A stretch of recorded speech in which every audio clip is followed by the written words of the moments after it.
नमस्कार मित्रांनो. माझं नाव तुषार चौधरी. सध्या मी IIHS युनिव्हर्सिटी बँगलोर येथे शिकत आहे. तर मित्रांनो, आपल्या भारत देशामध्ये आता आपण बघतो आहे की वॉटर क्रायसिस ही सर्वात मोठी समस्या आहे. ज्या पाण्याला आपण आपल्या जीवनाचा अविभाज्य घटक मानतो, तेच पाण्याचं कुठंतरी आपल्या भारत देशामध्ये आता कमतरता जाणवत आहे. तर ह्या गोष्टी का बरं होत आहे? का बरं अशा गोष्टीला आपला सामोरे जावं लागत आहे? तर आपण बघतो आहे, जुन्या काळापासून आपण पाहत आलो आहे की सर्वात आधी आपलं जेव्हा लहानपणीपासून आपण बघतो आहे, तर तेव्हा ज्या ह्या गोष्टी होत्या, तेव्हा पाणी म्हणजे पुरेपूर मिळत जायचं किंवा नळ वगैरे जे आहे ते आपल्या घरी बरोबर येत होते. पण आता जे आहे ते कुठेतरी आपल्याला आपल्या घरी वेळेवर नळ नाही आहेत. 4-5 दिवस 10 दिवस झाल्याच्या नंतर पाणी येते. ह्या ज्या गोष्टी आहे ह्या का बरं होत आहे? तर ही आपल्या भारत देशामध्ये असलेली सर्वात मोठी आता समस्या बनलेली आहे. तर ही आपण बघतो आहे की जुन्या काळामध्ये पहिलं अगोदर सिमेंटची घरं नव्हते, रस्ते नव्हते चांगले, पण पाण्याची जी समस्या होती ते नव्हती. का? तर त्यावेळेला पाणी जे आहे ते जमिनीमध्ये प्रॉपर मुरत होतं. त्यामुळं पाण्याची जमिनीची जे लेयर आहे ते बरोबर पाण्याने भरलेली होती. पण आता नेमकं काय झालं आहे की मानवाने पाण्याचा जो वापर आहे तो अतिरेक केलेला आहे. का? तर जिथे माणूस एका बादलीमध्ये पाण्याने होते, तिथे आपण 2-4 बादल्या पाणी उघडतो. दुसरं म्हणजे आता आपण मोठं शहरीकरण होऊन राहिलं, त्यामध्ये पाणी जास्त लागून राहिलं. आणि ह्या ज्या गोष्टी होत आहेत ह्या का होत आहेत? ह्या माणसाच्या गैरसोयीमुळं ह्या सगळ्या गोष्टी घडून येत आहे. तर ह्या ज्या गोष्टी आहे ह्या आपल्याला भविष्यामध्ये खूप मोठं संकट आहे. तर आपण यासाठी काम करायला पाहिजे. ह्या ज्या गोष्टी आपण बोलत आहे ह्या जाणून घेतल्या पाहिजे. कारण तुम्ही मीच नाही तर ह्या भारत देशावर येणारं खूप मोठं संकट आहे. तर यासाठी आपल्याला काम करावं लागेल. कारण आपण आता बघतो आहे की अंधश्रद्धेच्या नावाखाली आपण खूप सारा दुष्परिणाम करून राहिलो आहे. कारण नदीमध्ये फुलं टाकणं, तेल टाकणं, ह्या ज्या गोष्टी आहे हे कुठंतरी नदीची जी लेयर आहे ते खराब करत आहे. कारण आपण बघतो आहे की आपण जर चांगलं पाणी आणि दूषित पाणी दोन जर आपण कंपॅरिझन केलं, जर आपण चांगल्या पाण्यामध्ये दूषित पाणी जर टाकत असेल तर ते पूर्ण चांगलं पाणी पूर्ण दूषित होऊन राहिलं. आणि सेम हेच जे गोष्ट आहे हे घडून राहिलेली आहे. तर ह्या ज्या अंधश्रद्धा आहे ह्या अंधश्रद्धेला तुम्ही बळी न पडता तुम्हाला विचार करायला किंवा कोणत्याही गोष्टीला समज आलं पाहिजे की आपण पाणी हे आपल्या जीवनामध्ये खूप महत्त्वाचा भाग आहे आणि ते आपण चांगलं सुरक्षित ठेवलं पाहिजे. कारण आर्थिक परिस्थितीसुद्धा यामध्ये खूप मोठा रोल प्ले करते. कारण जर तुमची आर्थिक परिस्थिती नसेल तर तुम्ही पाणी जे आहे ते विकत घेऊन चांगलं क्वालिटीचं पिऊ नाही शकत. कारण शहरी भागामध्ये आपण बघतो आहे की आजकाल ज्यांची आर्थिक परिस्थिती वगैरे चांगली ठीकठाक आहे ते लोक जे आहे ते आपल्या घरापर्यंत टँकर वगैरे किंवा बिसलरी बॉटलचा वापर करून ते शुद्ध पाणी पितात. पण ज्यांची आर्थिक परिस्थिती नाही आहे त्या लोकांना या गोष्टीचा खूप मोठा परिणाम होतो. तर या गोष्टी आपण आतापासून जर याकडे लक्ष देत गेलो किंवा यासाठी काम करत गेलो तर आपण कुठंतरी आपलं जे पर्यावरण आहे त्याला आपण हानी पोचवणार नाही. हा जो विचार आहे तो प्रत्येक माणसाच्या मनामध्ये यायला पाहिजे.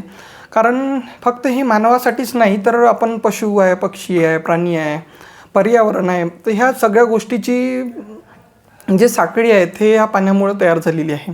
कारण या पाण्यामुळं इतर पक्षी, प्राणी किंवा पर्यावरण जे आपल्याला नैसर्गिक सृष्टी लाभलेली आहे हे कुठेतरी चांगली राहील. आणि यामुळं जे आहे फक्त माणसाच्या जीवनामध्ये पाणीच हे एक अविभाज्य घटक नाही तर जे पर्यावरणामध्ये गोष्टी येतात, अन्न झालं, निवारा झाला, ह्या ज्या गोष्टी आपल्याला मिळून राहिल्या आहे तर ह्या त्या पाण्यामुळंच मिळून राहिल्या आहे असं मला वाटते.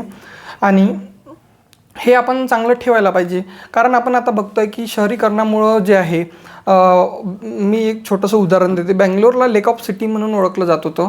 पण जेव्हा बँगलोर शहरामध्ये 80पेक्षा जास्त म्हणजे 100% लेक ऑफ सिटी म्हणून ओळखलं जात होतं. कारण इथं खूप सारे लेक होते, छोटे छोटे जे हे असतात पॉन्ड्स असतात ते इथे होते. पण आता नेमकं काय होतं आहे, शहरीकरण वाढत आहे त्यामुळं लोकांचे जे मायग्रेशन आहे म्हणजे गावाकडून शहराकडं वळणं, ह्या गोष्टीनं काय होत आहे तर लँड जी जमीन आहे ते जमीन कुठंतरी कमी पडून राहिली.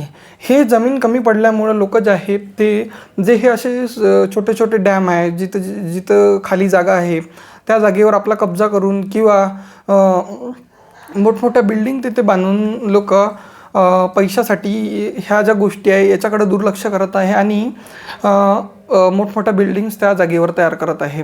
आणि मी आता थोडं या बँगलोर शहराबद्दल जाणून घेतलं तर मला असं जाणून आलं की 80% जास्त जे लेख आहे ते आता ह्या शहरीकरणामुळं नष्ट झालेले आहे. तर ह्या सगळ्यात मोठा जो धोका आहे ह्या आपल्या भारत देशावर निर्माण झालेला आहे. आपण बघतो आहे की चेन्नई, बँगलोर, कर्नाटक, महाराष्ट्र, विशेष म्हणजे विदर्भ ह्या जे रिजन आहे यामध्ये पावसाळा जो आहे, हिवाळा, पावसाळा, उन्हाळा ह्या ज्या ऋतू आहे, क्लायमेट चेंज होत आहे, तर हे प्रॉपर पाणी जे आहे ते पडत नाही. उन्हाळ्यात पाऊस येतो, पावसाळ्यात ऊन येते. ह्या ज्या गोष्टी ह्या कुठंतरी घडत आहे. हे जे क्लायमेट चेंज होत आहे तर हे का बरं होत आहे, तर हे माणसाच्या निष्काळजीपणामुळेच ह्या सगळ्या गोष्टी घडत आहे. या पाणी टंचाईमुळे खूप साऱ्या समस्यांना सामोरे जावे लागते. सर्वात महत्त्वाचं म्हटलं तर आर्थिक परिस्थिती जी आहे त्याचा या गोष्टीवर खूप मोठा परिणाम होतो. कारण आपण बघतो आहे की उद्योजक असो किंवा शेतकरी असो, त्यांना पूर्णपणे शेती असो किंवा उद्योग असो यामध्ये जे आहे ते पाण्यावर अवलंबून राहावं लागते. जर पाण्याचं प्रॉपर नियोजन त्यांनी केलं नाही तर त्यांना म्हणजे शेतकऱ्यांना प्रॉपर फसल वगैरे येत नाही. सेम तेच म्हणजे उद्योगधंद्यामध्ये सुद्धा ह्या गोष्टी होत असतात. कारण पाण्याशिवाय कोणताही धंदा किंवा कोणताही उद्योग चालत नसतो. त्यामुळं मग बेरोजगारी ह्या ज्या गोष्टी आहे किंवा मग महागाई वाढणं, तर ह्या ज्या गोष्टी आहे ह्या सगळ्या आपल्या आर्थिक परिस्थितीशी निगडीत आहे. तर ह्या सगळ्या गोष्टींचा आपल्या आर्थिक परिस्थितीवर डायरेक्ट परिणाम होतो. तर ह्या नाही व्हायला पाहिजे. त्यासाठी आपण काय काय करू शकतो, तर खाली जागेमध्ये आपण शेततलाव किंवा शेततळे झालं, ह्या ज्या गोष्टी आहे ह्या आपण करू शकतो. आता पाणी फाउंडेशनच्या कामाद्वारे आपण छोटे छोटे नाले किंवा जे बांध आहेत ते टाकून सुद्धा आपण पाणी अडवू शकतो. तर ह्या गोष्टीचा या विषयामध्ये खूप मोठा रोल प्ले होतो. तर ह्या गोष्टी आपण करू शकतो. आणि आपला जो दूरवर जाऊन पाणी आणण्याची जी समस्या आहे ते या गोष्टींमुळं कमी होऊ शकते. आणि लोकांनी किंवा ज्या गोष्टीमध्ये आपण अतिरेक पाण्याचा वापर करतो त्या गोष्टी जास्तीत जास्त पाण्याचा वापर न करता कमीत कमी पाण्यामध्ये कसं आपण सगळं पुरं करू शकतो त्याकडं आपण लक्ष द्यायला पाहिजे.